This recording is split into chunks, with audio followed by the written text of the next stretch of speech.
வந்தேன். என் கடை எப்படி இருக்குன்னு பாருங்க. ஸோ இனிமேல் என் கடையை க்ளீன் பண்ணிட்டு தொடச்சிட்டு ஸோ எல்லாமே பிரித்து வச்சிருச்சு. ஸோ இனிமேல் இந்த பொருளெல்லாம் நம்ம வந்து எதுவுமே எல்லாமே நான் இப்போ எல்லாத்தையுமே பாதி பொருள் பருப்பு பொடி, ரசப்பொடி, சாம்பார் பொடி இதெல்லாமே வேஸ்ட் ஆயிடுச்சு. இது எல்லாத்தையும் நான் இப்போ எல்லாத்தையும் கொட்டிடுவேன். எல்லாத்தையும் கொட்டிட்டு அதுக்கப்புறம் நம்ம திருப்பி எல்லாத்தையும் பிரித்து தான் நம்ம ரெடி பண்ணுவோம். ஸோ மாஸ்டர் கிளாஸ் போனதுக்கப்புறம்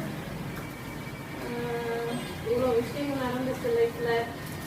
இதுக்கப்புறம் தான் நம்ம வந்து ஒரு ஸ்டெப்பாக திருப்பி பழைய மாதிரி பழைய படிக்கலாம், திருப்பி முதல்லேருந்து ஸ்டார்ட் பண்ணுவோம். டெய்லி பார்க்கலாம் அப்படின்னு ஒரு தைரியத்தில் ஸ்டார்ட் பண்ண போகிறேன் நாளையிலேருந்து. இப்போ இது எல்லாத்தையும் புதுசாக இருக்கணும். ஏன்னா எல்லா டப்பாவில் இருந்தது இந்த கருப்பு கவுனி அரிசி, கம்பு அரிசி